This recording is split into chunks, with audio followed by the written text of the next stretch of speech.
नमस्कार दोस्तों, आज हम लोग प्रकाश का अपवर्तन पढ़ेंगे। इससे पहले हमने प्रकाश का परावर्तन को पढ़ लिया है।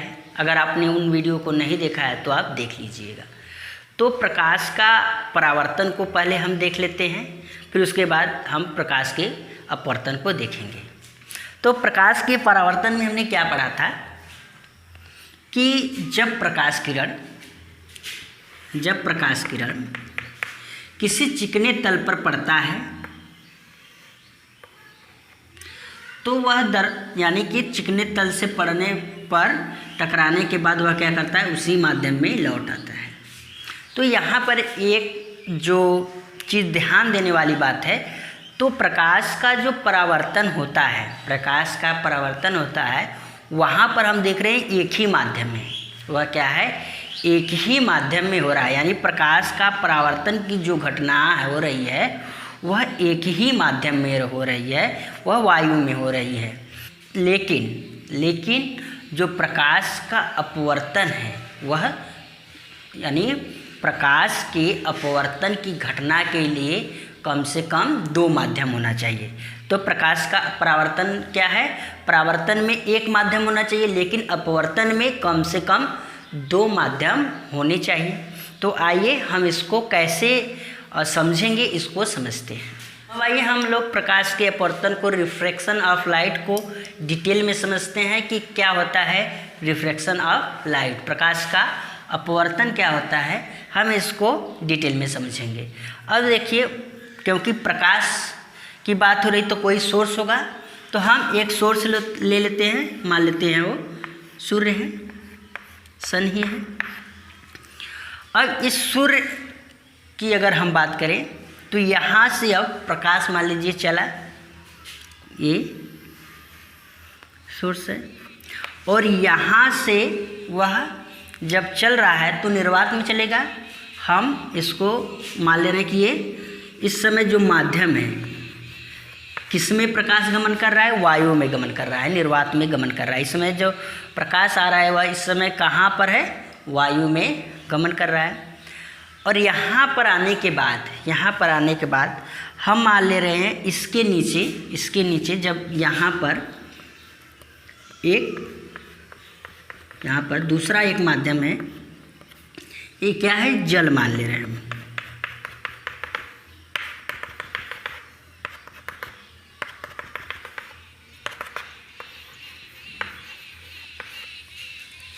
तो इस प्रकार से यहाँ पर हम देख रहे हैं कि कम से कम कितने माध्यम हैं, 2 माध्यम है, एक वायु है, एक जल है। और प्रकाश के परावर्तन में क्या था, प्रकाश के परावर्तन में केवल एक ही माध्यम होता है। प्रकाश के परावर्तन में क्या होता है, एक माध्यम होता है, लेकिन अपवर्तन के लिए कम से कम कितने माध्यम होने चाहिए, 2। तो इस प्रकार से हम देख रहे हैं कि अब प्रकाश सीधी रेखा में चलता है। हमने पढ़ा है कि प्रकाश सीधी रेखा में चलता है। तो प्रकाश जब प्रकाश सोर्स से आया तो इस समय वायु में था, और वायु के बाद जब ये जल में प्रवेश करेगा तो ये क्या होगा, अपने मार्ग से थोड़ा विचलित हो जाएगा, यानी अपना मार्ग बदल देगा। प्रकाश क्या होगा, अपना मार्ग बदल देगा। तो प्रकाश की इसी घटना को हम क्या कहेंगे, प्रकाश का अपवर्तन। यानी प्रकाश जब एक माध्यम से दूसरे माध्यम में जाता है, प्रकाश जब एक माध्यम से दूसरे माध्यम में जाता है तो अपने मार्ग को क्या करता है, वह बदल देता है। प्रकाश की इसी परिघटना को हम क्या बोलते हैं, प्रकाश का अपवर्तन। तो आइए देखते हैं, जैसे यहाँ पर अब प्रकाश आया तो यहाँ पर वायु और जल का बहुत पतली पट्टी होगी। जब वहाँ पर ये जैसे ही प्रकाश पड़ेगा तो अब प्रकाश क्या होगा कि यह अपने इसको जाना चाहिए तो सीधे जाएगा।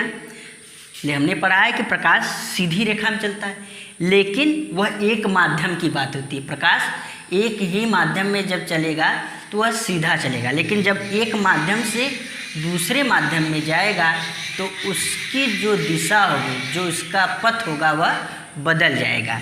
तो इस प्रकार से हम देख रहे हैं कि उसको सीधा जाना चाहिए था, लेकिन क्या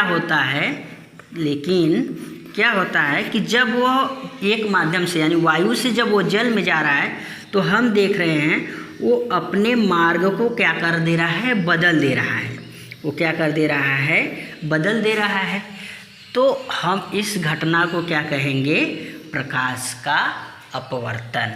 तो प्रकाश का अपवर्तन समझ में आया, यानी प्रकाश द्वारा, एक प्रकार से हम कहें प्रकाश द्वारा अपने मार्ग में, अपने परिपथ को, अपने पथ को बदलना ही, अपने पथ से विचलित होना ही प्रकाश का अपवर्तन कहलाता है। यानी जब वायु, हम एक प्रकार से ऐसे कहें कि जब प्रकाश एक माध्यम से दूसरे माध्यम में जाता है तो वह अपने मार्ग को, वह अपने पथ को बदल देता है। तो प्रकाश की इस घटना को प्रकाश का अपवर्तन कहते हैं।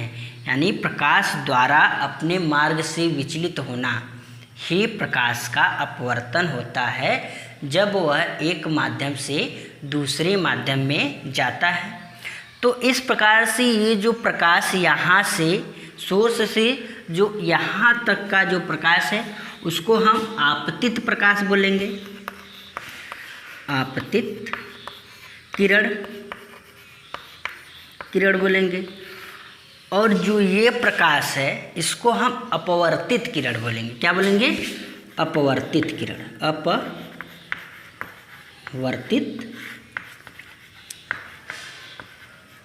किरण। ये क्या हो गया आपका, आपतित किरण और ये अपवर्तित किरण। इसको हम क्या बोलेंगे, अभिलंब। जो ये नॉर्मल है इसको हम बोलेंगे अभिलंब।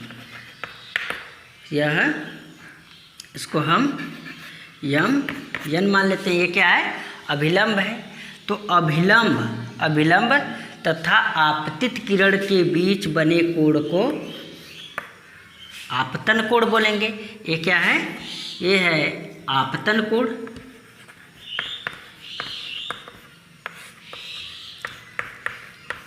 आपतन कोण हो गया।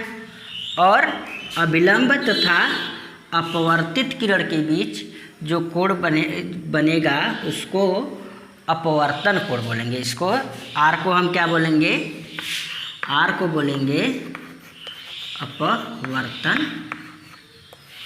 कोण। तो आइए एक बार फिर हम देख लेते हैं कि प्रकाश का अपवर्तन क्या होता है। प्रकाश जब एक समांग माध्यम से दूसरे माध्यम में जाता है तो प्रकाश अपने मार्ग से विचलित हो जाता है। तो प्रकाश की इस घटना को प्रकाश का अपवर्तन कहते हैं। यानी जब प्रकाश एक माध्यम से दूसरे माध्यम में जाता है तो प्रकाश अपने मार्ग से विचलन को ही हम प्रकाश का अपवर्तन कहते हैं। आप जो ये प्रकाश सोर्स से आ रही है इसको आपतित किरण बोलेंगे। जो ये प्रकाश अपवर्तन के पश्चात मुड़ जा रही है, जो ये विक्षेपित हो जा रही है, उसको हम अपवर्तित किरण बोलेंगे। अभिलंब तथा आपतित किरण के बीच बने कोण को आपतन कोण बोलेंगे। और अपवर्तित तथा अभिलंब के बीच बने कोण को अपवर्तन कोण कहेंगे। तो